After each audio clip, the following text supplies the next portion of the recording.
Time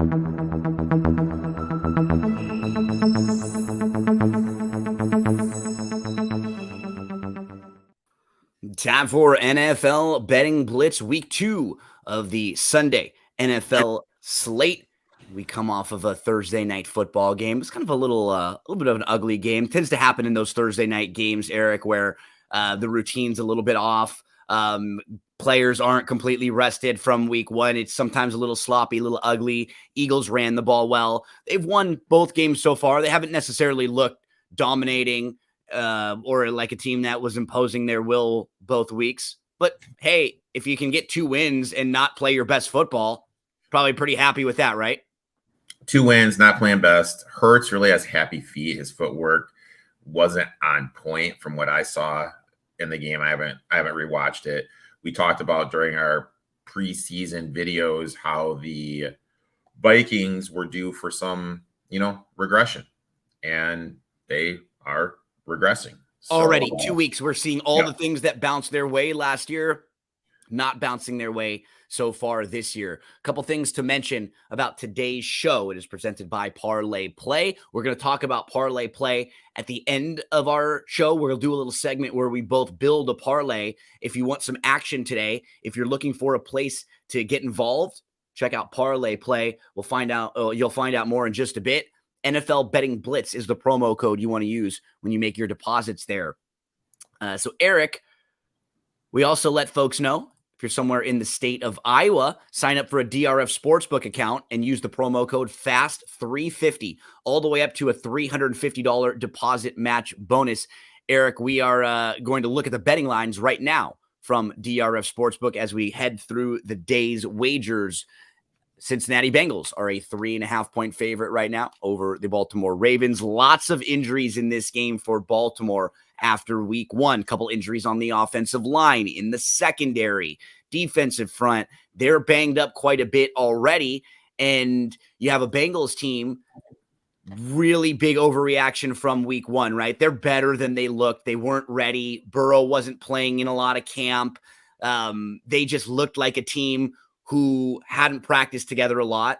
And for whatever reason, the Browns dominate the Bengals in recent history. I think they're 1-5. The Bengals are against the Browns in the last 6 games. I'm not a huge fan of this number at 3.5. I know you got this number earlier in the week at 3 before all the injury news really started piling up for Baltimore, right? Yeah, I gave this one out on my show every Tuesday night, 10 p.m. Eastern. I took it at 3. Burrow, 58% ATS as a home favorite.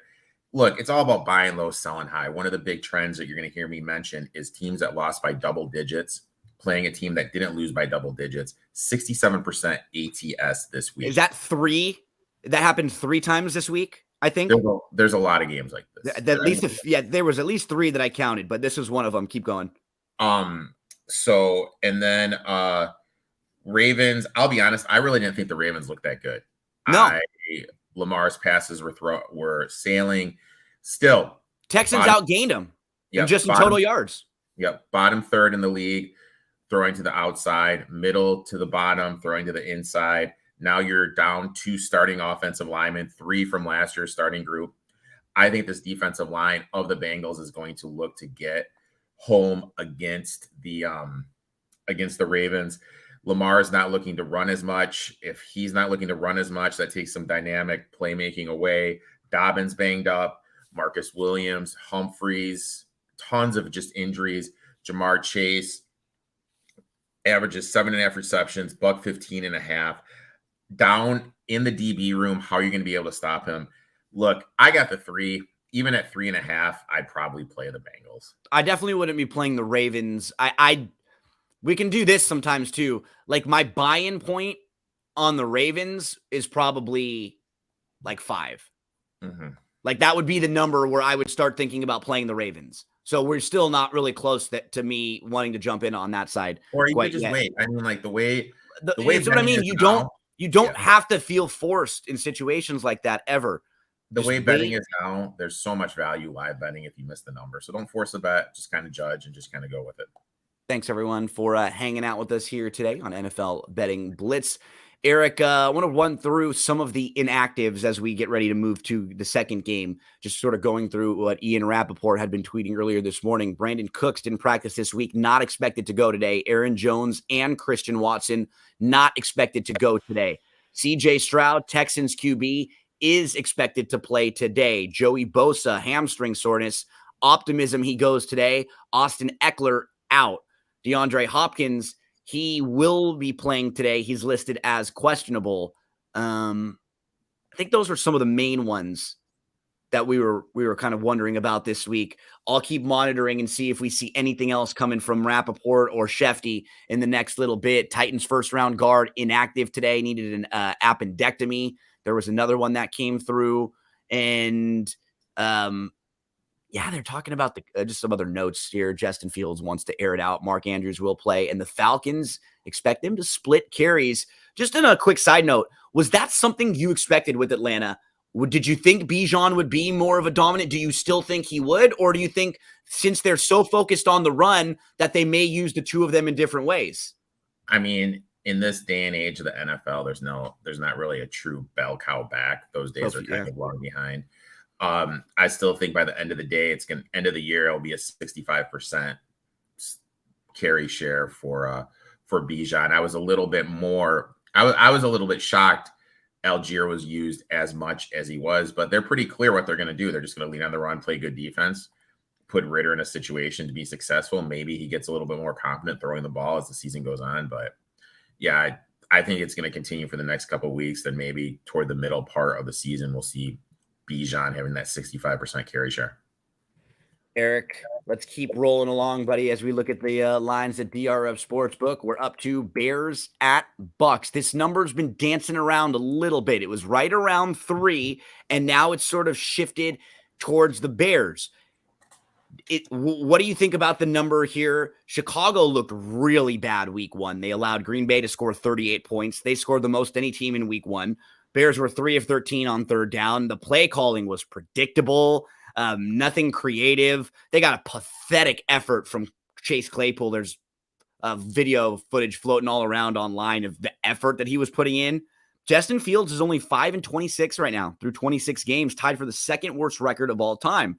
Offensive line was miserable. They're going to need to be better because the Tampa defensive line is at least solid. And my guy Baker was cooking some stuff up last week.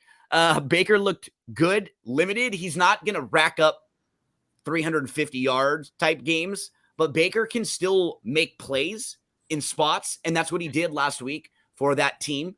I think the guys probably liked seeing Baker pick up a couple big first downs running.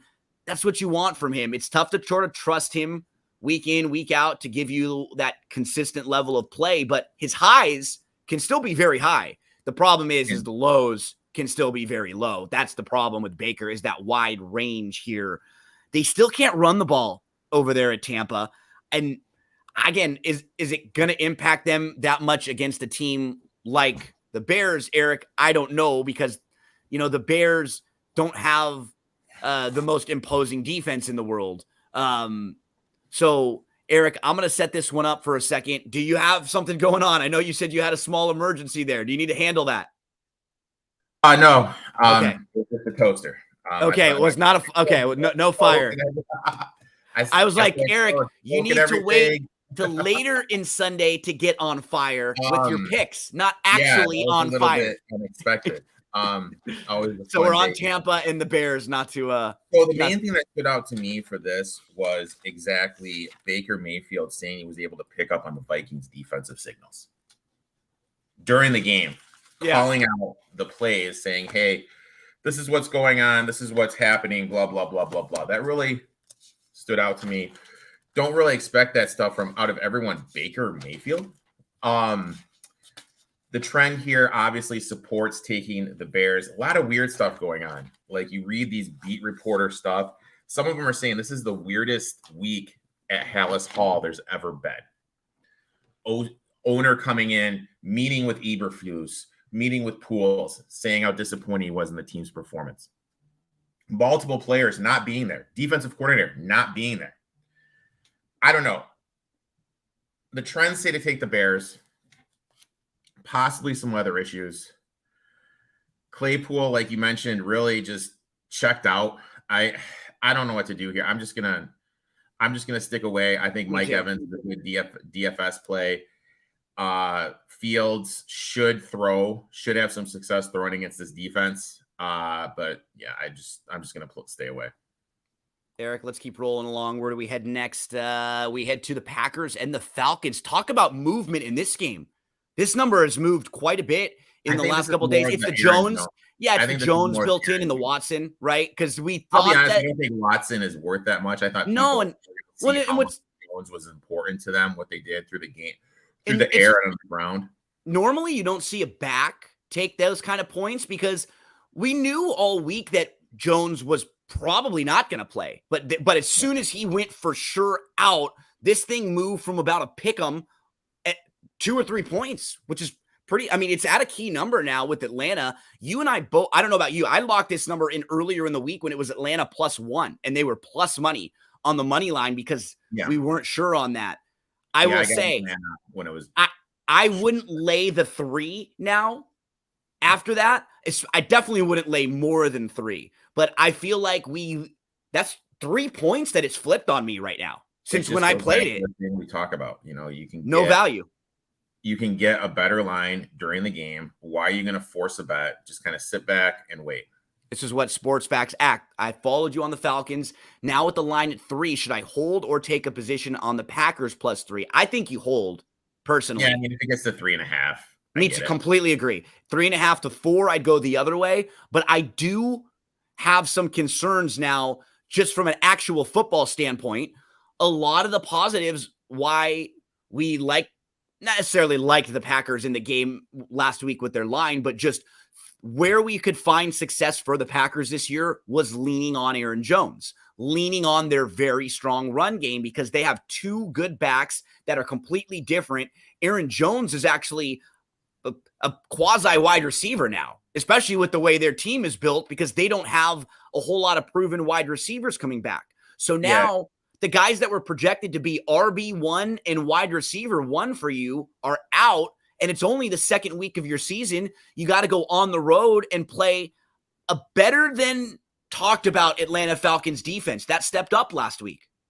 I will say this, if you follow Gino and I on Romeo Dobbs over 550.5 yards, we're looking pretty good 2 weeks. Yep. Yeah, I mean, the value's gone. Packers historically struggle to stop the run. I think the Vikings are going to have their way. I think we really don't know what this Packers team is. Are the Bears just god awful or the Packers good? Which is going to show. Do you really trust Love? Falcons defense, I think, is going to be able to handle him a little bit. You just wait, maybe look to take the Falcons live, or the Falcons scoring a touchdown. This game gets over 7 live, then do that. But right now, I'll just stay away. Yeah, it doesn't feel like there's any value for me in this number right now as well. We keep continuing on through the DRF Sportsbook betting lines. Where do we go next, Eric? Colts at the Texans. This game is basically a pick 'em. Now it's leaning Texans -0.5 point over under 39.5. Another instance where I locked this one in a couple days ago when it was Texans +1, or when it was Texans +1. I took a little value there on the money line for them. As I think we both discussed, who were the Colts to ever be laying points on the road ever? And that was my standpoint with the Texans. And I think, again, something that when we talked on Wednesday, you pointed out, I stole it from you on Friday, and I'm stealing it from you again today. So I stole it from you twice already. I've basically made it my own at this point. The Texans unit in this game, their defense was the best of any of the units, right? Of any Indy offense, Texans offense, Indy defense, Texans defense. The Texans defense by far was the most consistent. They were very good. They were only down 7-6 at half. They had 4 total sacks. They forced 2 turnovers of Lamar. They held Baltimore to less than 270 yards of total offense. But what happened is they got stopped twice on 4th and 1 and 3 times on 4th down. And that just sort of hurt them continuing their possessions and winning the game. And it also made the game look a little bit more tilted in the Ravens' favor than it might have been. I think that game, you and I were talking about it as it was happening. It was closer than that final score might have suggested. It is not like Baltimore dominated that game.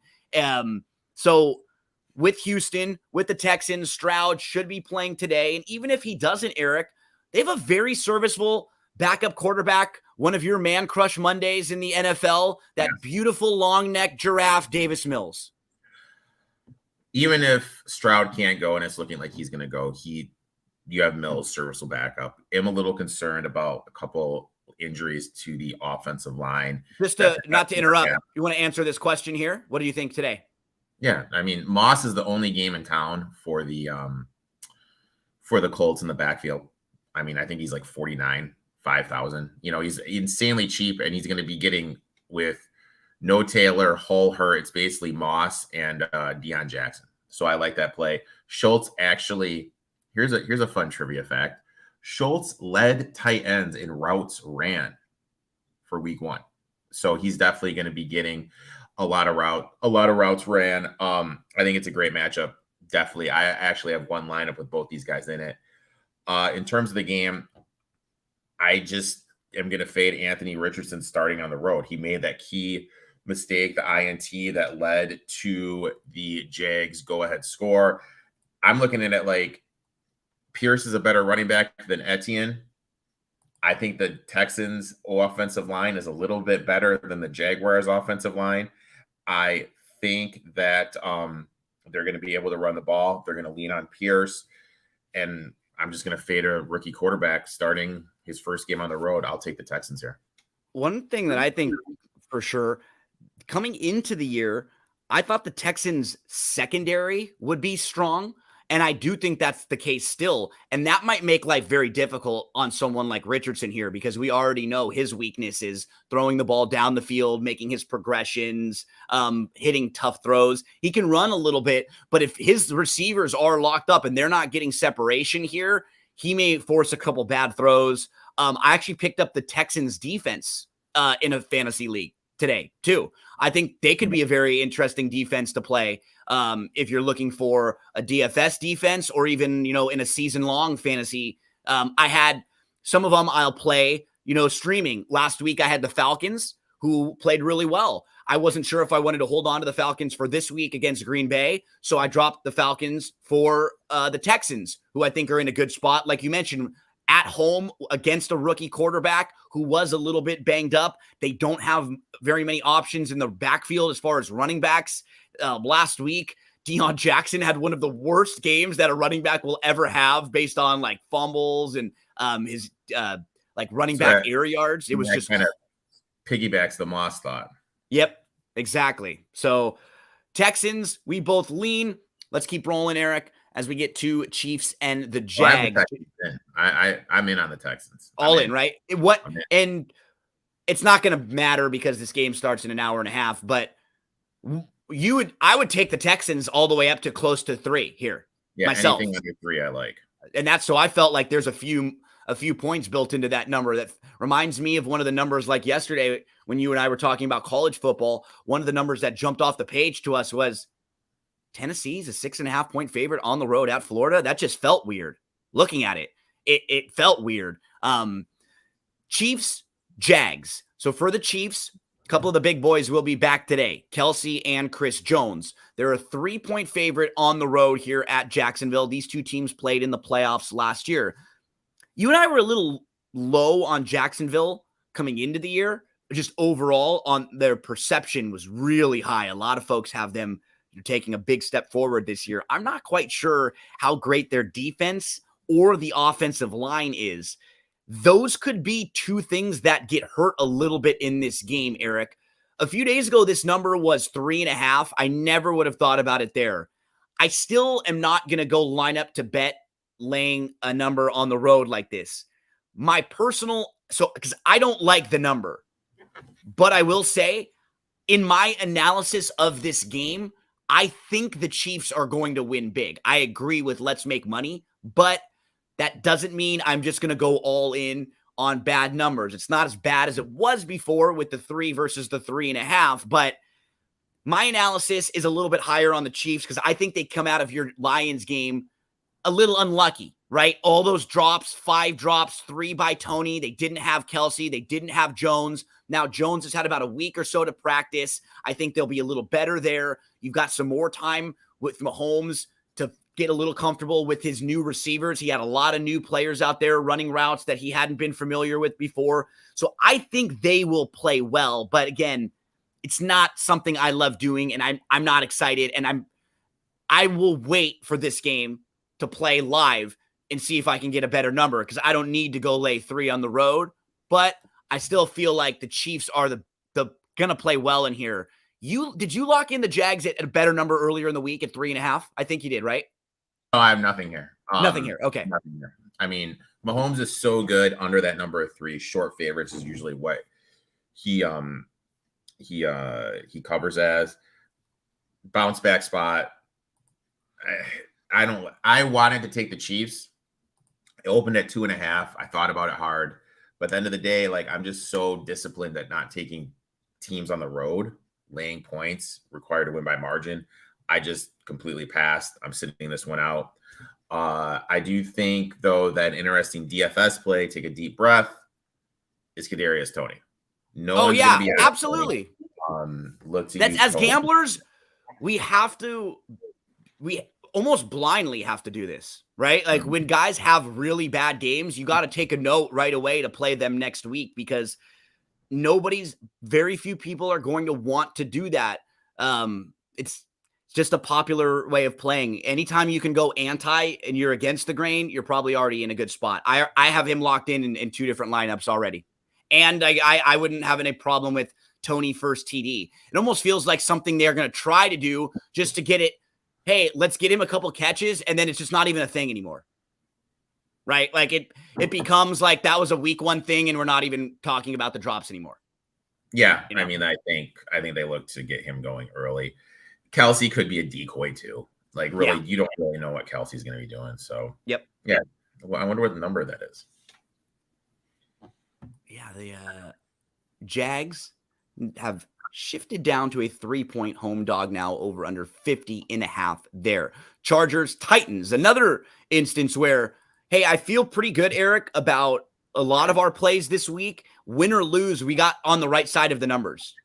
Yep. On a bunch of them. We were on the right side of movement. And if you're on the right side of a line movement, you will generally win in this, or you'll do a lot better than most people. Titans were a 3-point dog at home a little earlier in the week. It's now shifted down to Chargers -2.5. I mean, I still like the Titans in the spot with the number. Obviously, I wanted the 3, and we got the 3 versus the 2.5 here. But the Chargers defense was pathetic. They were awful in particular against the pass. Now you have a Tennessee team and a Titans team that struggled throwing the ball last week, but we know they're a little better than that. Tannehill isn't quite that bad. If he is, and he shows up this bad again this week, then I think they're going to make a quarterback change there in Tennessee. Like, I don't think they're going to keep going through it. They don't have anybody, though. That's the problem, is that they're going to have to go get a veteran or make some sort of a move, because you're right. Like, they don't have good options. That's why he's out there, because you don't have great backups. This may be a situation where they go get a Jameis or someone like that, right? One of those backups that's out there that you can hopefully bring in and just fill the role for you, hand the ball off to Henry. Because if Tannehill makes 1 pass to Okanakwo, they win this game. He's one of my plays this week. I like Okanakwo a little bit, the tight end, if you're looking in like DFS. He was wide open down the sideline for what would have been a huge touchdown. He was badly overthrown. I like that he was on the field for 96% of the offensive snaps in 12 and 21 personnel. Played a clear majority of snaps in 11 personnel. Only time he was off the field in that personnel group was on a couple early downs for run blocking. And the Saints were also the best at preventing fantasy points to tight ends last year. So he was in a tough matchup. He got overthrown a couple times. He was on the field a bunch, and I think they will operate better against the pass this week, because the Chargers were awful against the pass last week. I like the Titans. I like Okanakwo as a DFS play for today. Talk about the number a little bit, though. Oh, yeah, maybe you get a Carson Wentz showing, right? Does Wentz show up for the Titans somewhere? I took the Titans here plus the 3 at 2.5. Honestly, I'm not going to lie. I wouldn't play it. Me neither. Vrabel as a dog, 24-15-1. That's 61.5% ATS. As a dog, when he's getting 3 points or more, 23-9-1. That's 71.9%. So I'm getting the better coach at home. I'm getting points. And we all know the second half is all about adjustments and everything. The main thing that stood out to me is Herbert is like 15-30 ATS second half. 15-30-1, I believe. That just shows there's just no second half adjustments going in. I know there's questions about them being able to stop the passing attack. I'm going to trust Vrabel to come up with a system against the Dolphins with no Armstead. No Armstead. The Chargers had 0 sacks. So I think the offensive line of the Titans can control the point of attack. I think this is going to set up a big day for Henry, set up the play action, be able to pick apart this Chargers defense. I like the Titans here plus the 3. Think about it. No Eckler also for the Chargers, who's a big part of their offense, a big piece of what they do. We're both on the Titans side at this one. We got the better of the number, but we still think the Titans are the play. Again, though, if you're just watching this, you didn't play 3, I would not recommend you to go play the 2.5. I would wait, try to find better value, or look for a game that you just like a little bit better. It's all about the numbers, and the difference between a 2.5 and a 3 is huge. Let's go Raiders, Bills, Eric. This was one of my kind of stay away games. Allen and the Bills have been sloppy lately. So many turnovers. Then on the Raiders side, their offense actually looked pretty good.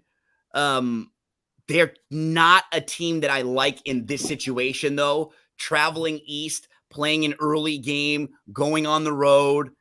I'm staying away. It's a big number. I want to get in on the Raiders side, but I feel like this could be bounce back game for the Bills, really come out, like wipe them out with the Raiders. I'm staying away from this one. I mean, my thing is this is the bounce back of bounce backs. We talked about DFS stuff. If there's ever going to be a game where Allen just kind of balls out, this is going to be the game. Maybe Stephon Diggs. I know he's getting a lot of crap from the Buffalo media. Maybe this is a game where they get him going. In terms of the Raiders, no Jacoby Myers. Myers is really big in what they did in week 1. Diggs has a great matchup against the Raiders secondary. And we need to remember, all I'm hearing is Allen and turnovers. Just take out when he got hurt. Look at when he got hurt pre and post. And we need to remember this Jets defense is just built to stop one team. And that's the Buffalo Bills. So I would kind of pump the brakes. Allen is going to be, this is probably going to be Allen's lowest ownership in terms of the millionaire maker for the year. So I would look to take him in that. If this kind of gets down to a 7-ish in game, oh my God, I'm going to be firing away on the Bills. But pre-flop, this is just a pure stay away from me. The only hope for the Raiders to make this competitive, Josh Jacobs is going to have to control the game. He's going to have a monster game. I'm looking at some books. Some books have this down all the way to 7.5. So maybe this will trickle down to 7 pre-flop. Next game up on the DRF Sportsbook betting lines, Seahawks at the Lions. This number has moved a bit, Eric. It was all the way up to 6 a few days ago when you punched it on Seattle. Now we're down to Detroit 4.5. This feels more like where it should be, right? I think like 4-ish, 4.5. We were getting a little too much value there on Seattle as it was bumping up to 6. So I can understand why you jumped in there on 6. Would you get involved at all? Anyone that's just watching this show right now, would you tell them to go one way or the other on this number? I would still take him. I mean, you'd still take Seattle. I would still take Seattle. This was 2.5, 3. And this ballooned all the way up to 6. Anything over 3, I still like. Carroll as a dog, 47-31-3. That's 60% ATS. After a loss, he's 57.9%. Seahawks fit the trend. double-digit team. Playing a team on the road, 67%. But when the team that lost by double digits is on the road, they're 24-1. Against the 24-1 against it. That's a pretty big sample size, pretty big trend. We need to remember this Lions team. I'm a Lions fan. I'm rocking one of my Detroit hacks right now. They only were able to generate 14 points against the Chiefs defense with no Chris Jones. Scored on a pick six. Chiefs didn't have Kelsey, who's their key. I mean, there's two guys that are huge on third downs, Kelsey and Cooper Kupp. Not having them there was huge. If Tony is able to make some catches and the Chiefs win that game, this line's going to be 3. I think I'm getting extra value. Also, who's going to stop DK? We need to remember, I think this DK matchup in terms of DFS and prop betting is getting a little bit skewed. JJ, a converted safety, is the Lions cornerback because Emmanuel Mosley's out. He's going to be covering DK. The grades and everything are completely off in my eyes because of the absorbent amount of drops that Kadarius Toney had. DK Metcalf is a great value play in DFS. On my podcast, it comes out every Friday. My buddy Nick comes on. Nick had all these stats why DK is the guy you need to target in terms of your DFS plays. Laporta, pretty good too if you're looking for another player prop. Seattle gave up an absorbent amount of production to Higbee last week. They're one of the worst in the league last year. I think that trend's going to continue. But in terms of size, I'll take Seattle here, anything over 3. Yeah, I'm going to stay away because it scares the hell out of me how bad Seattle looked. And what's hard for me in this game was my perception of the Rams this year was so bad coming into the season. I thought the Rams were going to struggle. And the Rams kicked the crap out of the Seahawks last week. They had 300 total yards plus in the second half.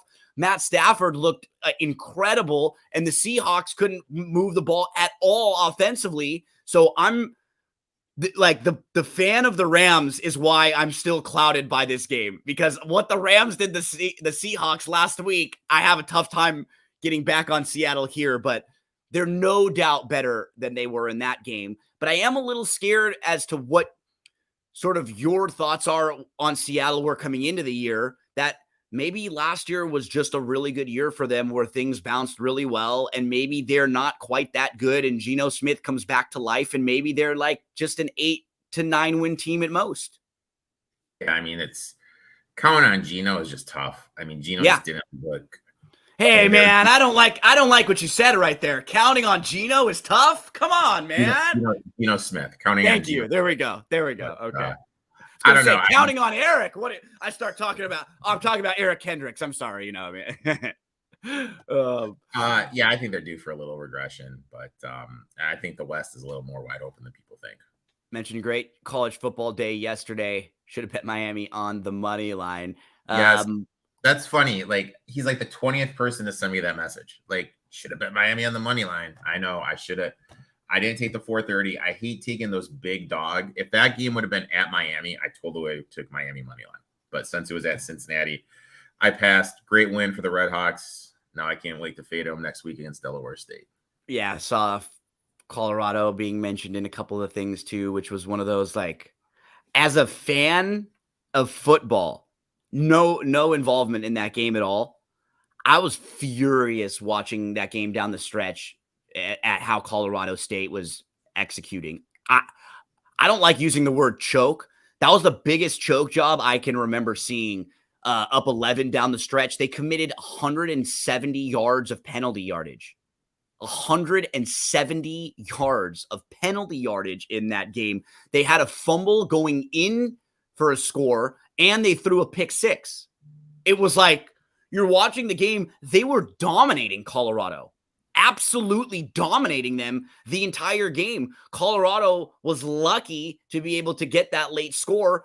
There were 2 different times where Colorado State had the ball with like 4th down and 2 and a chance to just win the game and run the clock out. And both times they punted. It was like, I was watching the game going like, and again, if you backed Colorado State, anyone that did, like Eric did, you won, you covered. It wasn't even close. But just from a what are they doing standpoint, as I'm watching this game, my dad's, who's never up late, was up late watching the game because he was shocked, and he's calling me every few minutes like, what's going on here? What are they doing? It was really one of those types of games. And yeah, then, I fell asleep. I'm not gonna lie. That was as I was watching that, and my dad was calling me, I was thinking, well, there's no way in hell Erik is watching this game right now. And it didn't matter for you because you had a big number and you knew you were going to cover that one throughout the Colorado State game. Talk about Colorado next week playing Oregon. They're going to step up in class now. They may, what their schedule looks like moving forward, they've got 6, maybe 7 losses coming up based on the teams they have. So we'll see if they can continue to step up and maybe beat some teams that they're not supposed to beat. They were supposed to win that game last night as like a 25-point favorite. Arizona Giants. Arizona is now a 4-point home dog. This number has moved a little bit. It was closer to 6, but I think, Erik, that was too high. We were all saying, who are the Giants to be laying that big of a number going on the road, watching how dismal they looked last week. And it is a short week for them too. Keep in mind, they played on Sunday night and now they're traveling, going on the road and playing Sunday earlier here. I don't know what to take out of the game from the Giants last week. It was one of those games against Dallas where I think you just burned the film because it was so bad. They got behind early. My guy Keanu in the replacements calls it quicksand.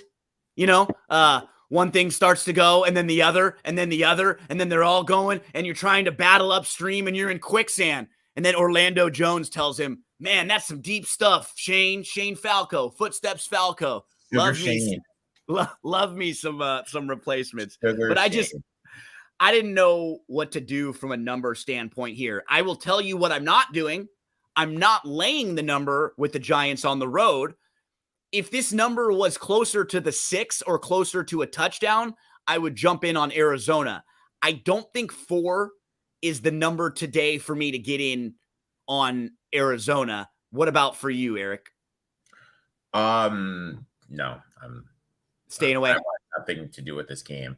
Yep. There is the trend, like teams that after they lost like a big game, after they lost by 40 or more, they're 60% against the number. But again, like, do you really trust the Giants laying this big number in terms of Survivor? Hey, this could be a good time to use the Giants. And I'm fine with it.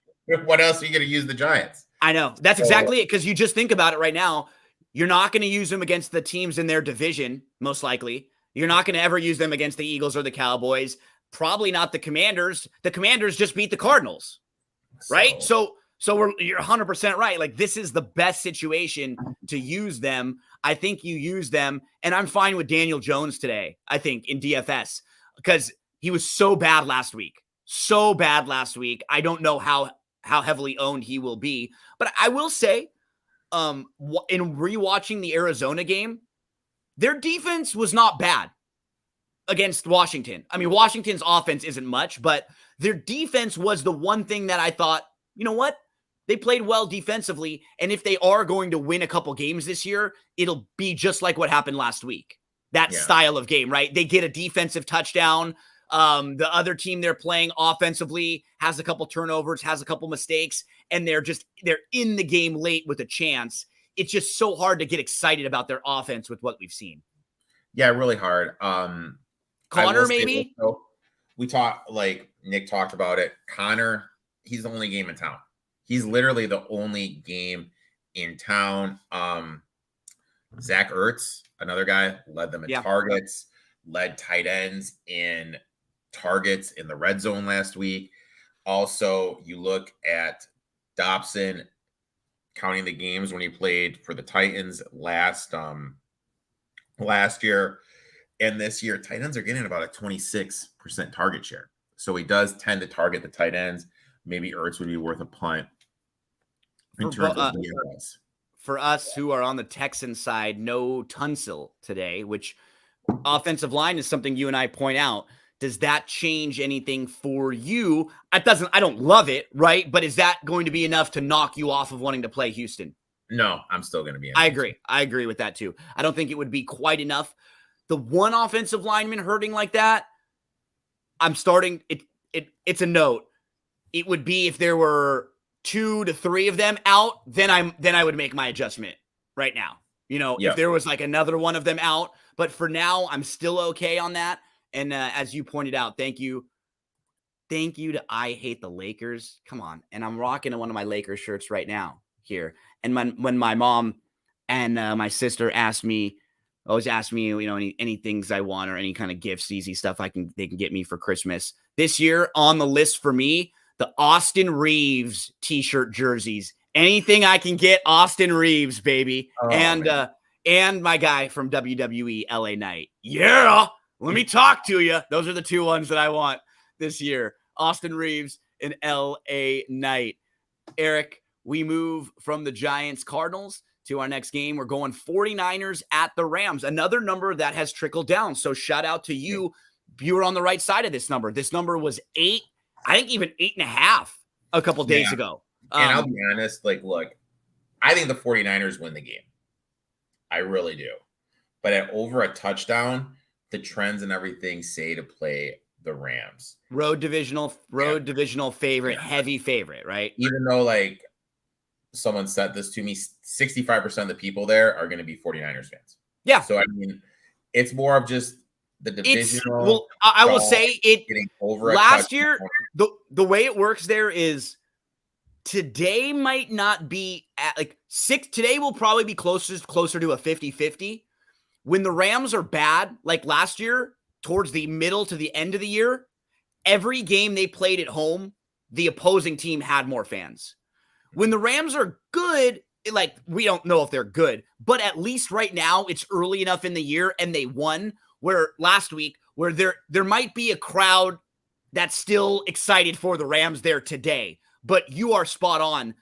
The Rams and the Chargers both have one of the least advantageous home advantages of any teams in the NFL, because both of those teams are transplant teams. And a team like San Francisco, when I was growing up, Erik, and going to school when I was a kid, and I'm 5 years old and 8 years old and 10 years old, there's no NFL team here, in Los Angeles. So all of my friends or, kids growing up, you look for a team to root for, and people root for the Raiders and the 49ers and the Packers and, just the Cowboys, popular teams all over. So now what happens? Those kids create families, and now those families are 49ers fans or Cowboys fans or whatever fans. And so there was an entire generation of Rams fans in LA. It's just a weird dynamic. The Rams get more support than the Chargers do, but it's a great point to hit as the season gets on. And if the Rams start losing games and they start getting out of the playoff picture early, you really want to lean on those, the opponents that they're playing. A couple questions that are coming in through some of the folks on YouTube that are watching. What about Nelson for the Colts? Any word on him? I haven't seen. I know he was on the injury report. I have no idea. Yeah, and another one that just came through right now, maybe if you have in your DFS lineups or fantasy lineups, Amari Cooper, unlikely to play Monday night versus the Steelers for the Browns. We'll talk about that one in just a moment, because that's one of the 2 Monday night games. Erik, we head next to – so at this number right now, at this number – getting 7 or more for the season. Look, it's 55% ATS. When it's the first 2 weeks, it's 67%. Yeah. Just kind of like an inflated number. Look, 49ers are good. 49ers obviously have a chance to win it all. Top 4 or 5 team in the league. But I'm gonna play the trend here. I'm gonna take the Rams. This next game, I had the least amount of notes of any game this week for my previews. I just have no idea what to do with the Jets and the Cowboys here, because everybody saw the Cowboys. Their defense looks fantastic. The Cowboys didn't have to do anything offensively, and the Jets defense is very good. Very good.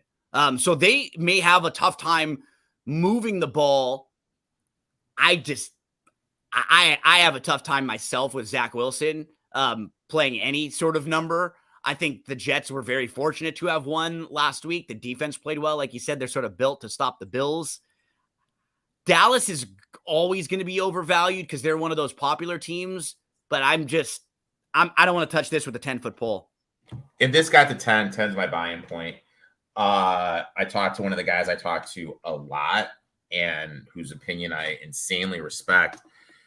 And the comment he made to me is that Wilson is actually kind of liked by some of the younger guys on this team. He's going to be able to relate more to guys. So maybe this isn't as big a drop-off as people think, just because Rodgers isn't what he used to be. It's still going to be a run team. They're still going to lean on the run, lean on Hall, lean on Cook. They're just going to do that now about 15, 20% more per game. Wilson will be really limited. They're just going to ask him to not turn over the ball, use his athleticism to extend plays. The question is, do you trust the Cowboys offense laying this big of a number to score enough points against this Jets defense? When you look at DraftKings, Jets defense is insanely underpriced. If you're playing anything in DraftKings today, play the Jets D. It's like $2,700. That opens up so many options for you. Eric, where do we head next? The Commanders at Denver. This is another number that's right around a key number. The Broncos are a 3.5-point favorite here. The Commanders won week 1. The Broncos did not, and the Broncos only scored 16 points. Just a weird game, though. They only had 6 drives in the game because they did an onside kick, got a little too cute to start, and they had some long scoring drives as well. Honestly, it wasn't the offense's fault, and I thought Russell Wilson played better than what the perception is right now. He played a lot better. Played a lot better than he played last week. They were the number 4 offensive DVOA on the week. Wilson ranked number 4 in EPA plus completion percentage over expectation, and he was number 5 in DYAR. He was number 8 in EPA per play, positive EPA, and they had a very nice success rate. The Commanders' defense saved them. Their offense looked miserable. They looked pitiful. Denver's a tough place to play also. It just is the way that Denver has scored points the last couple of years.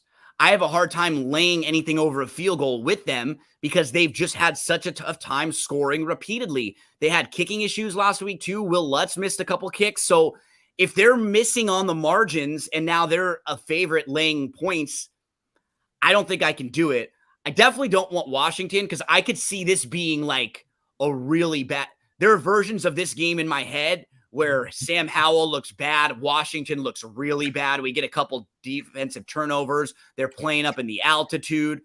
I don't have positive enough information to play Washington. For what Brian Robinson is, they need to have Howell under the center. He just can't run from the gun. But for whatever reason, they insist. That's a little bit of a worry point. I was high on this Broncos team. Gregory Clark, who's hurt, who I don't think is going to be playing, no show. Completely MIA. That defensive line against the Raiders and their offensive line. That was scary. The thing that really stood out to me was I thought Patrick Surtain played a great game against Devontae Adams.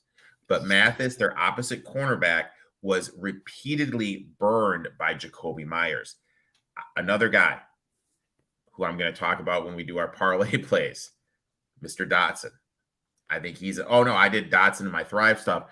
I think you can play his props, use him in DFS, play him to score a touchdown. He's got a great matchup against Madison. I think they're really going to target him. You know, Jalen Dotson is a must in DFS, I think, this week. In terms of betting sides, again, another thing I want 0 to nothing to do with. Let's get to Sunday Night Football. We have a Sunday night game and 2 Monday night games this week. Dolphins at the Patriots. Again, Eric, we got the better of the line on this one. We took the Patriots earlier in the week when they were +3 and even over 3 in some places. And now it's down to Miami -2.5 over under 46 in this one. The Dolphins lit it up. Incredibly passing game against the Chargers. But the Chargers defense was like historically bad in that game. The one thing I pointed out to you the other day. I'm going to give Tua credit. He's done a better job in his short NFL career than I ever thought that he would. He's in a great place to succeed with the weapons that he has around them. But I found this interesting. Last year, he was the number 1 quarterback in the league based on EPA when the defense made a mistake. If there was broken coverage or any mistake, Tua is smart. He's cerebral and he's accurate. He'll pick you apart. Where Tua struggles is he can't make deep throws. He can't make some of the harder throws and with some of the progressions. If it's 1 look, 2 look, and then it starts becoming physical stuff too. How big is he? He's got the left-handed throwing style, which you point out a bit. It's just different, right? It's a little bit awkward for your team and your line and your receivers, the way the ball comes out of it. All that being said, they're going to be playing against a much better defense this week. The Patriots, the last couple of years, they've been a fantastic defense. They held the Philadelphia Eagles team to like paltry offensive statistics. They outgained them in total yards, and the Patriots lost that game because of the 2 back-to-back turnovers on literal back-to-back plays that cost them 16 points. If that doesn't happen, they win the game last week against the Eagles. So, I mean, They started up against it with that start to the game was an absolute brutal start to the game. I look at it like this. Belichick, 41-18, 69% off a loss. Look, without Brady, he's 64-7. So you're going to get a great effort here. I got this at 3, but we need to kind of think about betting right now. If people lose, and what are they going to do in the Sunday night game? They're going to bet the Dolphins. We could get a 3. So if you missed out on the 3 that Gino and I gave out earlier in the week on his podcast, just chill out because I think this number is going to move back up. I think we're going to be able to get a 3 a little closer to kickoff. Foxborough, extremely wet. It's been raining there. Could see some rain today, but it did rain yesterday and Friday in Massachusetts. That's going to be a soggy field. You're going from playing a fast turf to soggy grass. That's going to make it a little bit slower for this Miami team with the electric playmakers of Tua and Jalen Waddle. Also, Armstead trending toward playing. However, if he does play, he's not going to be 100%. I think they're going to be able to get to Tua, get him a little bit off key, throw him in some bad throws. And I think they're going to lean on this run game. I think that they're going to be able to run the ball on this Dolphins defense. I'll take the Packers here plus the 3 points. The Patriots here plus the 3. All over the place, man. I was going to say, no worries. Patriots were plus 3 a little earlier. We both got that number. They're 2.5 or so right now. But as we mentioned, you can wait on that one because I think it's going to float back up. The Patriots moved the ball against a much better Philadelphia defense last week, and they should be able to move the ball fine against the Dolphins here. Panthers and Saints as we move to Monday Night Football. So the Panthers are a 3-point home dog. Saints are 3-point favorite on the road. The Panthers defense played well, holding the Falcons to less than 225 total yards, but the 3 turnovers cost them the game. 2 interceptions. The Falcons scored 17 off those. Wasn't really impressed with Young. A lot of the yards came after the catch.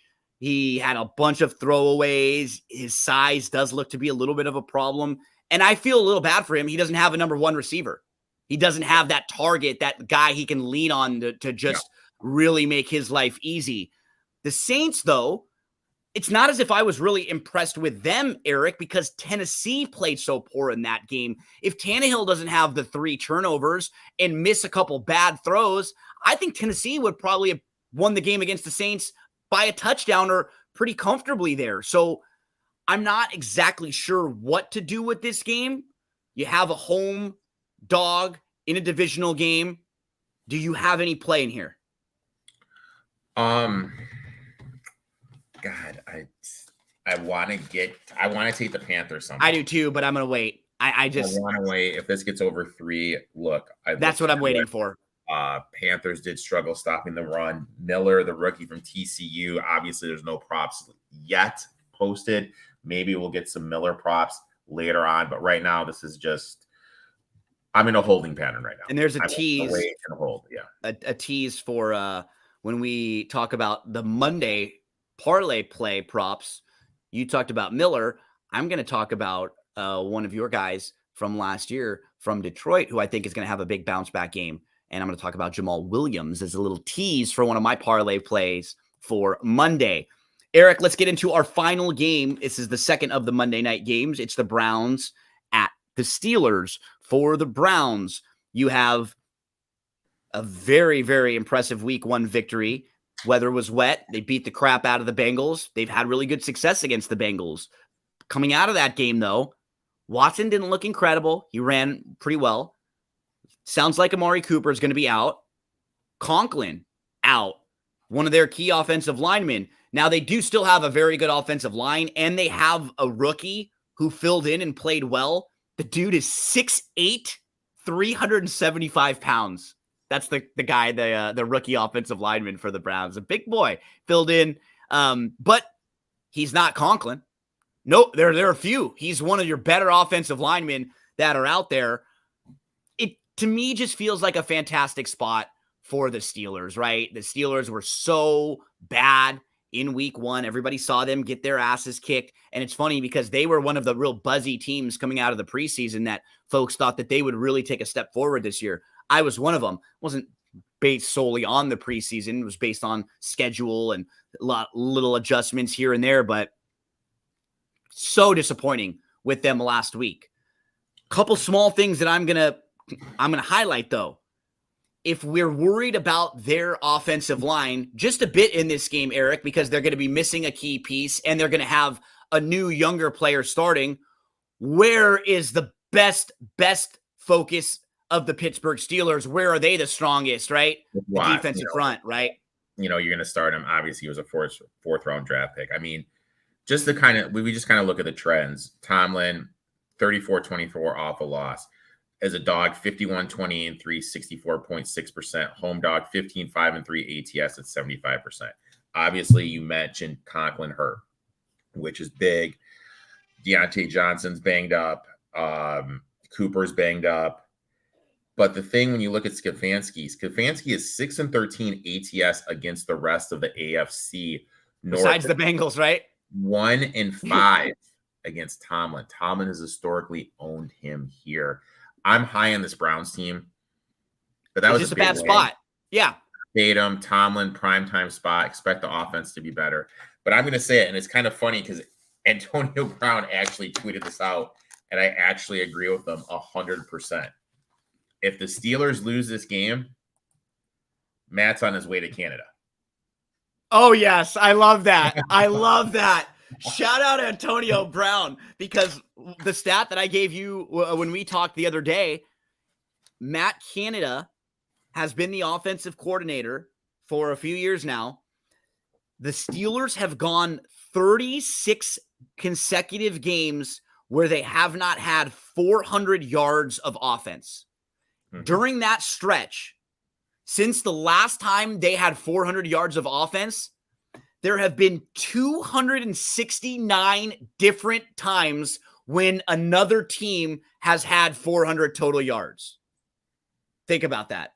Yeah. 269 times where it's like, oh, hey, that week there were 7 teams that had 400 yards of offense. The next week there were 12 that had. Oh, hey, look, the Bengals had them 3 weeks in a row. This team hasn't had it one time in 3 years where they got to 400 yards of offense. That's hard to win consistently when you have to lean on your defense so much and you need so much from your defense and you're not getting that type of play. I'm not a Pickett guy at all. I hate Kenny Pickett. I know. I hate Kenny Pickett, but I'll be honest.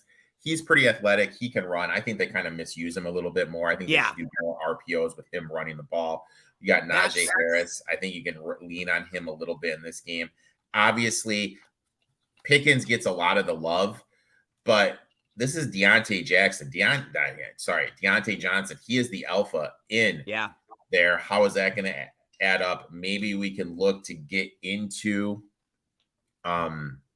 some Allen Robinson props if we Yeah, you dare. mentioned Robinson. I threw in Austin, also Calvin Austin, who what I like is he lined up out wide and he can line up in the slot. They can use him in both spots. So maybe someone to throw in on a real deep DFS flyer if you're playing a lineup tomorrow.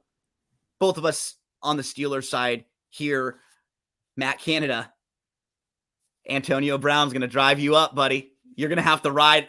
I will say that would be a long car ride going up to Canada with AB, man, because he's going to be all. I think it'd be a funny car ride. It'd be interesting, right? Entertaining, but I wouldn't want to be driving. I'll tell you that. I'll sit in the back seat. I don't want to be driving that car up to Canada. Eric, let's finish up this show talking some ParlayPlay. I want to pull up the ParlayPlay website and we can discuss a little bit about ParlayPlay. What's nice when you sign up, when you use our promo code, which is NFL Betting Blitz, you can get a deposit match bonus, and you can also get a free play right off the bat when you sign up. They'll give you like a $5 free play, and I can actually show the folks the free play that I made once I registered and once I signed up. So here we are. Boom. Here's a look at my history. So this is my play, Eric. It's a $5 parlay. And if I'm able to hit my 2-team parlay, I get a $15 win back. T. Higgins. And what I really like about ParlayPlay, what's cool, there are different ways you can play each player's prop, right? You can play it based on like yards. You can play it sometimes based on reception. This one is fantasy points. I think that's really cool. You can play some of them based on how many fantasy points a player will get, because sometimes overall that's a little bit more of a consistent floor if you feel like he might get a touchdown and a couple other receptions. I just feel like he's going to be someone that's targeted today. I think there might be something creative for him in the game plan to get him a touchdown, to get him 3 or 4 early looks on the first drive, get the ball in his hands in some space. I like T. Higgins today. Eric is one of mine. So my parlay for today, looking at ParlayPlay, T. Higgins to get more than 13.5 fantasy points. And my second was Drake London to get more than 45.5 receiving yards. He had no catches in week 1. I think for Arthur Smith, hearing all week about how they don't use their weapons, they don't take advantage of Pitts and London at all. I do think against Green Bay, they're going to need to throw the ball a little bit more. Last week, they didn't have to throw the ball at all. Carolina turned the ball over. Why are you worried about giving the ball away? For me, Eric, though, I mentioned I think he's going to have a big bounce back. So that's the one for me. 2 plays. It's a 2-prop parlay. Now, the free play, you're only allowed to use a 2-team parlay, but it's a free play. You get a $5 free play. You can parlay them together, and you can try to turn it in to $15. And you were going to tell us a little bit more about the free play, but you got one today, Eric. So dive on it. I did. Very simple. I just parlayed DK Metcalf over 66.5 yards receiving. Look, last game against the Lions, 7 for 149. History against the Lions, averages 6.5 receptions, 106 yards per game. Obviously, I mentioned the Kadarius Toney drops. I really think that's adding into one of the this number being so low. DK played 94% of the snaps, leading them with a 28% target share. My next one, and I went deep for this one. And what's nice too is just like as you're looking at the website here, all I do is start to type in Metcalf, and boom, he pops up with all of the options. 66.5 receiving yards. What is his long? 23.5, 5 receptions, 8.5 targets, 14.5 fantasy points. You can play any of those. Yeah. They're all options. That is awesome. Like that is why I like this site. All of the different options, because we don't have to force wagers that we don't really like. No. And there's plenty of stuff you can dig through, find someone. And this one, I went deep. I went all the way to Arizona. I went Zach Ertz over 29.5 yards receiving. He leads the tards and targets, 33% target share. Dobbins historically targets the tight end. He's gone over this total in 3 of his last 5 games. With how the Giants play a lot of blitzing, Dobbs is going to look to get the ball out of his hands a lot, just a little dink and dunk. So that's what I did. Those are the 2 I did. Parlay those together, get a nice little ROI. Also, if you click up on free to play on the very top, we need to remember this is a free contest that every single week you can join for actual cash prizes. Actual cash prizes for Jamar Gibbs, historically for Jamar Chase, he historically balls out. I'm gonna take 107 plus here. And this is a game where last week he was terrible. Last week he called the Browns elves, and then after the game he said, "Man, we lost to a bunch of elves. I can't believe that." But it was funny the way he said it. He wasn't like ripping on them. He said, "Man, I called them elves, and we just lost to the elves." And so I think that we're gonna get a big bounce back game from him and Higgins today, both. I would actually take less in with Kenneth Walker. I think the Seahawks are going to pass the ball more. I take 268 to 306 with Josh Allen. Calvin Ridley, he had a huge game going over 100 yards. Obviously, if you think he's going to go over 100 yards, I'm going to take 83 to 93. I think that's where he's going to end up. I'm going to play the under with Herbie. I think they're really going to look to take away the passing attack, force Jonathan Taylor to beat him. Something I noticed, and we really noticed it with the Eagles, is running backs that have the quick turnaround. I want to start tracking the quick turnaround from the Sunday to Thursday game. I want to start tracking the Sunday game before. Swift doesn't play, and then he touches the ball 20 some odd games. Gainwell's nowhere to be found. I think we could see this here with CMC, so I'm going to play under 66.5 yards rushing, just something to track. And then with Dak, I'm going to play 224 to 257. Tyreek Hill, I'm going to play under. Boom. That's what I got. And you submit, and you are in for the free contest each and every day. There's a free contest there. Is it each week or is it daily? Like for each Monday, week. Yeah. So it's an NFL week 2, week 3. So each week we'll be able to do that. Remember, as we're recording right now, you have about 35 minutes to get all of your wagers in, to get your DFS lineups finalized. NFL Betting Blitz is the promo code when you go sign up, deposit, use our promo code. That helps us out. But we are only showing you sites that we actually played through. Eric made sure that we could deposit withdrawal money. We're players ourselves. Like, these are all sites and accounts that we have. And then we make sure that we enjoy them. And then we start to share them with all of you out there, because we want to share. And we think a lot of you are like-minded. You like to play, you like to get some action, but you're looking for good value. And we're not someone who's ever trying to put you in a bad situation. We want to make sure that your money is in a good spot. And you can always trust that if we're promoting something, we've already tested it out ourselves. NFL Betting Blitz, that's the promo code. Anything else you want to mention about week 2, buddy? No, let's make some money, cash some tickets, and we'll be back next week. Good luck. Once again, if you're in the state of Iowa, if you know anyone in the state of Iowa, let them know about DRF Sportsbook and the promo code that we have, FAST350, will get you all the way up to a $350 deposit match bonus. Good luck in your plays, Eric. I will see you on Wednesday. Just to remind everyone out there, Eric and I talk football about 3 different times throughout the week. Eric actually has a show on Tuesday night where he has different guests, where he'll start to talk about major storylines from the previous week. Then on Wednesday, Eric and I dive into all of the betting lines, game by game. We have an early look at everything. That's Wednesday night. If you follow me on social media, I will always post that late Wednesday night or early Thursday. Then on Friday, 6:00 p.m. Eastern time, we have the winning ticket from DRF Sportsbook, where we give out best bets for college and for NFL. Eric, your podcast comes out usually late Thursday or into Friday. previewing stuff for the weekend. And then on Sunday, every Sunday, we'll be here at 11 o'clock a.m. Eastern time. So there's no excuses for folks out there. We have a ton of content all days like of the week almost. And what I like about the way we've done it this year is we are able to get different tidbits of information for each of our different shows, right? Wednesday, sometimes we don't exactly know what's going to happen, but then by Friday, we've got a little bit more movement. And then on Sunday morning, when we start, we know everything.